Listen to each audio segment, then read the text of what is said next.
Class 10th के MP board के सभी विद्यार्थी जो आज का पेपर है आपका वो कुछ इस तरह का रहेगा और 100% जो बच्चा एमपी में टॉप करना चाहता है इस पेपर को जरूर करिए। भले ही आपने अच्छे से तैयारी कर ली लेकिन इस पेपर को जरूर करके जाओ, क्योंकि इस पेपर में के जो क्वेश्चन है देख सकते हैं आप, क्वेश्चन जो है वो 100% आपके आज के पेपर में मिलेंगे। मैंने पूरी रिसर्च कर ली। ठीक है, समय कम है तो अपन देर ही ना करते हुए फटाफट से वीडियो को शुरू करेंगे और सारी चीजों को मैं समझा दूंगा। सूर सागर के रचनाकार है। सूर सागर के रचनाकार कौन है? तो देखिए सूर सागर के रचनाकार सूरदास जी है, याद रहेगा। सूर सागर, सूर सारावली, साहित्य लहरी। ठीक है, याद रखना है सूर सागर,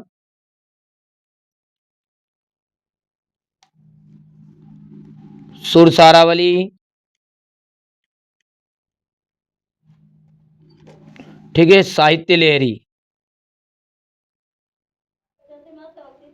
ये क्या है? ये सूरदास जी की रचना है ना। अच्छा, तुलसीदास जी के लिए क्या जाएगा? तुलसीदास जी के लिए जाएगा रामचरितमानस, विनय पत्रिका, कवितावली, दोहावली। अच्छा, कबीरदास जी के लिए कितना आ जाएगा? बीजक आ जाएगा। ठीक है, और रहीम दास के लिए क्या जाएगा? नीति परक दोहे। तो यहाँ लिख देता हूं मैं थोड़े थोड़े आपके लिए। तो देखिए नीति परक दोहे हैं। कबीरदास जी के लिए क्या जाएगा? बीजक।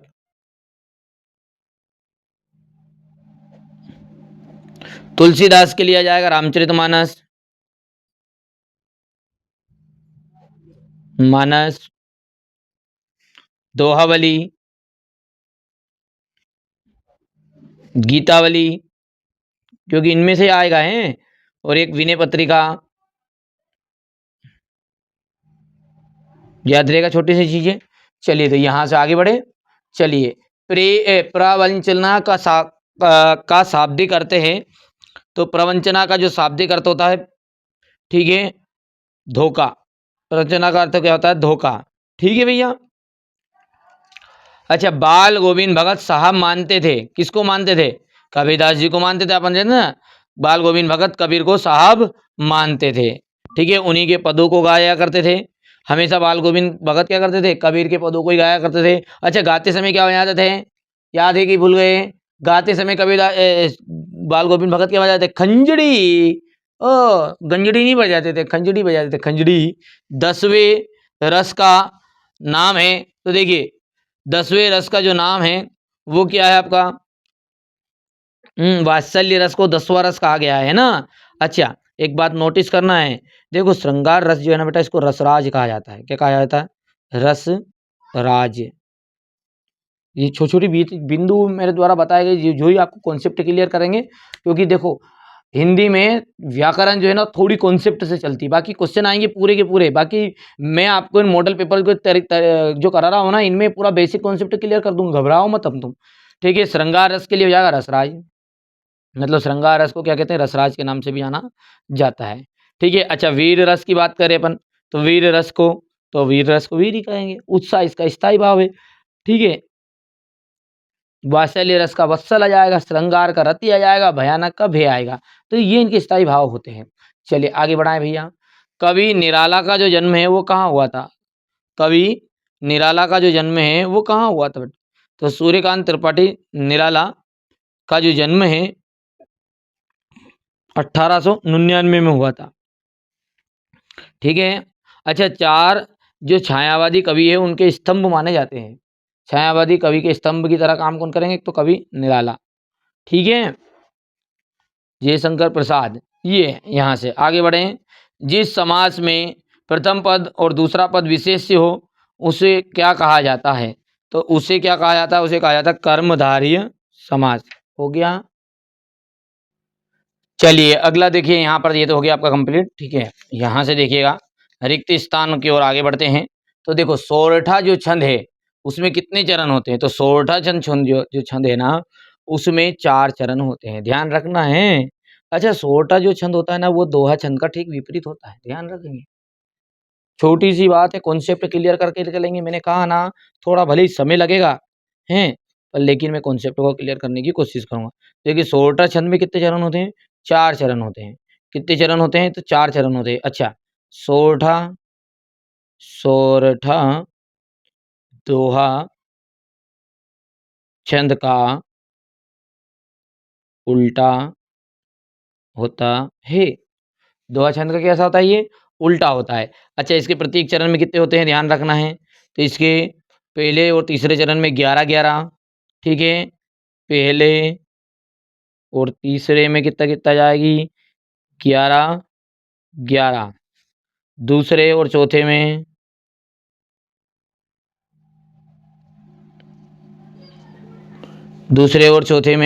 13-13, ठीक है।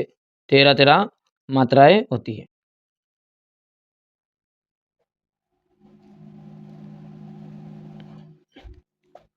हुआ भैया?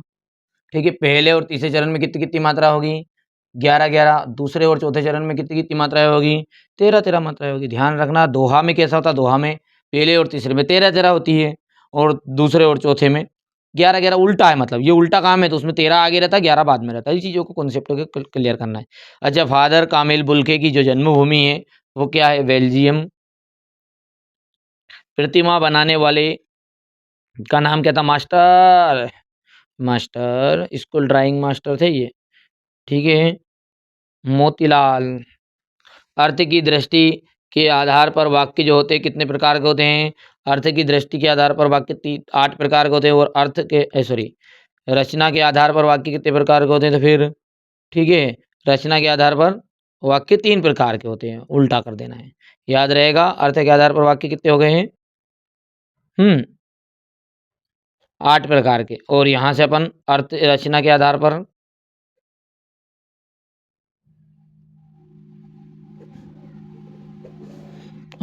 वाक्य कितने प्रकार के होते हैं? 3 प्रकार के होते हैं, याद रहेगा। रचना के आधार पर कितने प्रकार के होंगे? 3 प्रकार के होंगे। चलिए, उत्साह एक गीत है। देखिए, उत्साह एक गीत है, तो क्या गीत है? आह्वान गीत है, ठीक है। अच्छा, उत्साह कविता के रचनाकार कौन है? बताओ मेरे को। सूर्यकांत त्रिपाठी निराला। याद रख लोगे? हम्म उत्साह कविता के रचनाकार कौन है? सूर्यकांत त्रिपाठी निराला। तो यहाँ लिख देता हूँ इसे हिंट में। उत्साह की रचनाकार कौन है अपन? ठीक है, एक तरह का ये आह्वान गीत है, और इसके रचनाकार कौन है? सूर्यकांत त्रिपाठी निराला। तो निराला जी लिख दूं, निराला जी, ठीक है, याद रह जाएगा। विस्तृत कलेवर वाले काव्य को क्या कहते हैं? विस्तृत कलेवर का मतलब ये है कि जिस काव्य में संपूर्ण जीवन का चित्रण होता है उसे कहते हैं विस्तृत कलेवर। विस्तृत मतलब बड़ा वर्णन, ठीक है। तो उसे क्या कहते हैं अपन? महाकाव्य कहते हैं। हो गया। अच्छा, सत्य सत्य की बात करें, मधुर मूरत मधुर मनोहर देखी, इस पंक्ति में यम अलंकार है, ठीक है। तो यम नहीं रहता, यमक रहता है। यम है, यम है हम। ये गलत ही गलत हो गया है ना। चलो, यमक अलंकार है। अच्छा अच्छा, तो टेंशन नहीं लेना है ना, हिंदी में बहुत नॉर्मल सी चीज आएगी। देखो, कॉन्सेप्ट क्लियर करना। फिलहाल देखो, मैं मेहनत कर रहा हूँ। अच्छा, चाहता तो डायरेक्ट टिक मार करके बता देता, फिर कॉन्सेप्ट क्लियर क्यों कर रहा हूँ? कि मेरे को मजा आए क्या इसमें गंदेर तक, क्योंकि मेरे को तो 11th क्लास के लिए वीडियो बनाना है। पर बेटा, ये अंतिम पेपर है, और हाथ जोड़ के विनम्र निवेदन है आपसे, इसमें मेहनत कर लेना यार, अच्छे से मेहनत कर लेना। फिर आके देखो अंतिम, यार तुम्हारे हिसाब से तुम्हें ऐसा लगता हुआ नहीं यार कि यार आपका और मेरा संबंध केवल बस वीडियो से मतलब है। देखो, ये आपके लिए होगा।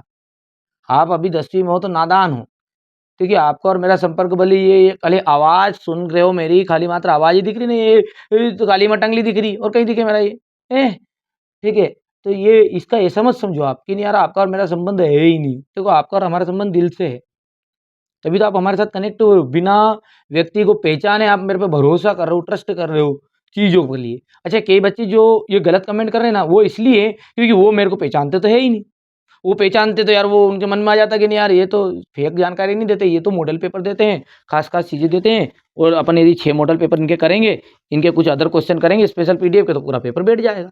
जैसा कि सोशल साइंस का बेटा है। अच्छा, अब जो बच्चे कह रहे हैं कि यार हमारा नहीं बेटा, इनने पढ़ाया जो नहीं आया, तो वो बच्चे वो है कि बेटा जो मेरे को जान पहचानते है ही नहीं। सीधी बात, जो इसने क्या किया, जाते जाते चलते चलते आए, वो असली पेपर के लफड़े में आए थे, और असली पेपर नहीं मिला उनको। तो भैया, मैंने ये ईमानदारी से बताओ तुम खुद ही, कि मैंने एक बार भी बोला है कि मैं असली पेपर प्रोवाइड करा रहा हूँ? मैंने ये कहा कि 100% गारंटी है कि 75 नंबर आपको प्रोवाइड करा दूंगा, लेकिन मेहनत करनी पड़ेगी। मेरे 6 सिंपल पेपर करो, एक स्पेशल पीडीएफ जो देता हूँ उसको करो, अदर ओटी क्वेश्चन दूंगा। हिंदी के लिए तो पूरी तैयारी है प्रॉपर, पहले से ही मैंने तैयारी करके रखी, क्योंकि ये पहला पेपर था ना आपका, तो इसलिए मैंने पहले से इसकी तैयारी कर ली थी, पूरे कॉन्सेप्ट को के साथ तैयारी कर ली थी। तो इतना घबराओ मत बाबू, है ना, ठीक है। और ईमानदारी से यार, ईमानदारी से यदि आपको लगता है कि नहीं मैंने आपका पूरा सपोर्ट किया है, तो आप ईमानदारी से व्हाट्सएप पर अपना एडमिट कार्ड जरूर भेजना। हमें भी आशा रहती है यार कि यार हमारे साथ जो बच्चा जुड़ा हुआ है उसकी परसेंटेज देख ले एक बार, ठीक है। और याद करने लेना यार, जिस दिन रिजल्ट खुले उस दिन तो जरूर याद करना है। आगे मर्जी तुम्हारी है, करो नहीं करो, हम तो याद करते रहेंगे, आप तुम्हारी मर्जी, है ना। तो एडमिट कार्ड भेज देना, ताकि और नंबर सेव कर लेना व्हाट्सएप वाले अपने, ताकि आपको और मैसेज कर देना, है ना। तो ये चीज़ें आपसे कांटेक्ट कर बना रहे, यही हमारा उद्देश्य है। लिखना चाहे आगे कहीं भी जिंदा इंदा बचे, नहीं मरे मुरे, तो आगे देखेंगे, आगे अपन 11th क्लास में आपको पढ़ाएंगे फिर से, ठीक है। फिर आप कमेंट गलत सलत करना, फिर मैं आपको कहूँगा अरे बेटा यार मैं असली पेपर नहीं दे रहा हूँ, मॉडल पेपर दे रहा हूँ, चलता रहेगा दुनिया में, है ना। तो जरूर आप करना, है ना। और सभी बच्चों को, ठीक है, यदि आप होली के पहले ही इस वीडियो को देख रहे हैं, क्योंकि मैं तो आज शूट कर रहा हूँ इसको, ठीक है, तो सभी बच्चों को मेरी तरफ से होली की हार्दिक शुभकामनाएं।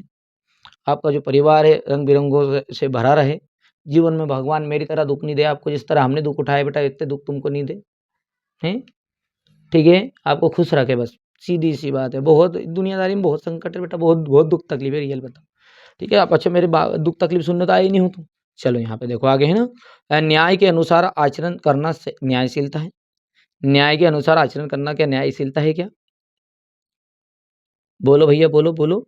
तो दूसरा जो सत्य सत्य है यहाँ से देख सकते हैं आप, न्याय के आधार पर न्याय करना न्यायशीलता है, तो बिल्कुल सत्य बात है ये, ठीक है। अच्छा, मूर्त मनोहर पंक्ति में यमक अलंकार है क्या? नहीं, ये बात तो आपकी असत्य है, ये बात बताते बताते ही मेरा गया था, असत्य हो गया। और ये यहाँ पर कौन सा अलंकार है आपका? अनुप्रास अलंकार है। कौन सा है? अनुप्रास अलंकार, ठीक है। और न्याय के अनुसार आचरण करना न्यायशीलता है, तो ये बात बिल्कुल आपकी ट्रू रहेगी। जो जीता ना जा सके उसे अजय कहते हैं क्या? सत्य बात रहेगी ये। प्रेयर व्हील को घुमाने से पाप नहीं धुलते हैं, तो प्रेयर व्हील को घुमाने से पाप नहीं धुलते क्या? तो ये बात आपकी असत्य है। अब जो पाठ है ना, पाठ, उसमें तिब्बती मान्यता के अनुसार इससे पाप धुलते हैं, ये बताना चाह रहे हो, है ना, ठीक है। पाठ में क्या आपका पाठ ये कह रहा है कि तिब्बती मान्यता है जो पाठ के अनुसार, उसके अनुसार पेयर व्हील घुमाने से पाप धुलते हैं ऐसा बता रहे वो, इसलिए गलत हो गई। पर्वती सुंदरता जो है मन को भाती नहीं है, नहीं भाती तो भैया ओ भाती भाती है, तो इसलिए ये बात भी आप कह सकते हो गई। हिंदी का प्रथम उपन्यास परीक्षा गुरु को माना गया है, तो भैया किसको माना गया फिर? हिंदी का प्रथम उपन्यास परीक्षा गुरु ही है तो है। चले कन्यादान, कन्यादान के जो रचनाकार है वो ऋतुराज जी है। वैसे ये आपके सिलेबस से हट गया है, लेकिन फिर भी बेटा कॉन्सेप्ट क्या है, कभी कभी जो एमपी बोर्ड होता है ना, एक दो चीज़ें एक दो नंबर में ऐसे आउट दे देता है जो आपने नहीं पढ़ी हो, तो ये चीज़ें क्या पहले पूछी जा चुकी है ना एग्जाम में, तो हो सकता है वो आ जाए फिर से रिपीट कर दे। फिर वो तो एमपी बोर्ड वहाँ अपन लटली के तो चल नहीं आएगा सब मिल के तब ना अपन, क्यों यार तो तो सिलेबस में नहीं था जो दे दिया, हर बार दे एक नहीं चीज़ तो, है ना। तो ये कन्यादान के लिए हो जाएगा ऋतुराज। अधिक बोलने वाले को अपन वाचाल कहते हैं। अंधे की लाठी, अंधे की लाठी का जाएगा एकमात्र सहारा। मानवीय क्रियाओं का जो आरोप है वो मानवीय अलंकार। एक अंक, एक अंक मतलब एकांकी। शिव पूजन सहाय, अच्छा नाटक में होता है एक अंक और अनेक अंक होते हैं, सॉरी एक अंक होता है एकांकी में और नाटक में अनेक अंक होते हैं। तो यहाँ लिख दूं मैं नाटक में, ये तो याद भी है आपको, नाटक में अनेक अंक होते हैं, हो गया, नाटक में अनेक अंक होते हैं। शिव पूजन सहाय, तो शिव पूजन सहाय का जाएगा माता का आंचल, हो गया है। चलो नंबर 2 क्या कह रहा है आपका कि अब चले जाएं जिस किस प्रकार का वाच्य है, तो देखिए अब चला जाए तो ये भाव वाच्य है आपका, कौन सा है? भाव वाच्य का उदाहरण है ये। एक अनार 100 बीमार, ठीक है, का अर्थ क्या है? वस्तु कम है चाहने वाले अनेक है, ठीक है, ठीक है, वस्तु सीमित मात्रा में होना ऐसा भी कह सकते हैं। तो अपन बोल सकते हैं वस्तु कम और चाहने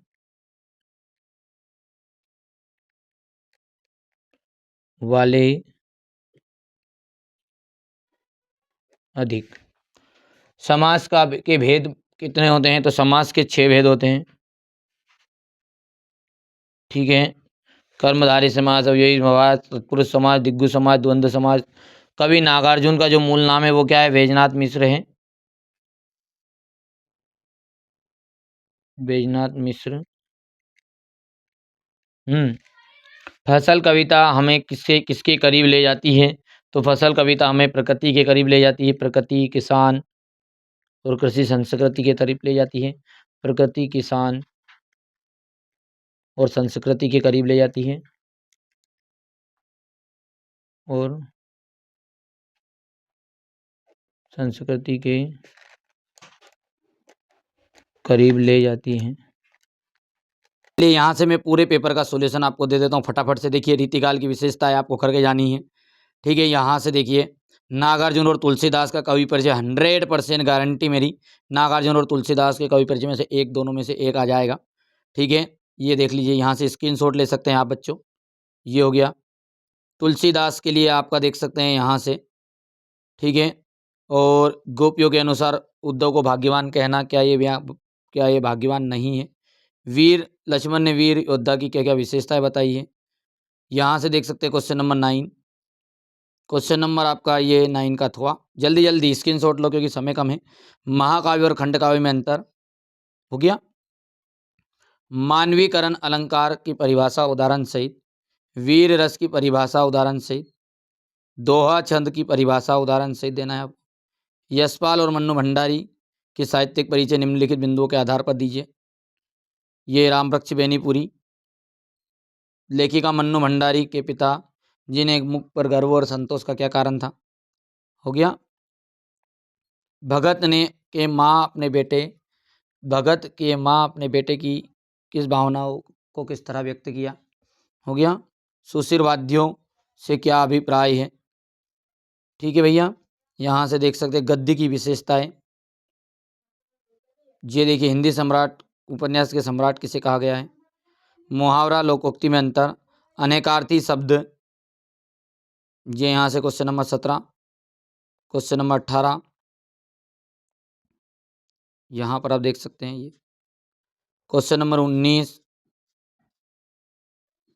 क्वेश्चन 19 का अथवा देख सकते हैं यहाँ नवाब साहब वाला। क्वेश्चन नंबर 20, उदो तुम होती बड़भागी करके जाना है रे।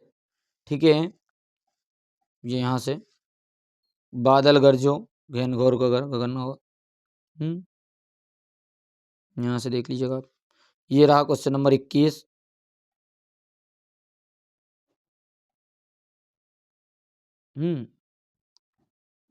क्वेश्चन नंबर 21 के बाद में ये अथवा वाला। क्वेश्चन नंबर 21 के बाद में ये 22 सफाई वाला हो गया। चलिए इसके बाद में ये यहाँ से निबंध में आएगा आपका वृक्षारोपण विज्ञान की देन। हो गया। चलिए, तो ये मैंने आपको पूरा पेपर प्रोवाइड करा दिया। पहली बार आप चैनल पे है तो सब्सक्राइब करिए, नोटिफिकेशन ऑन जरूर कर लीजिएगा।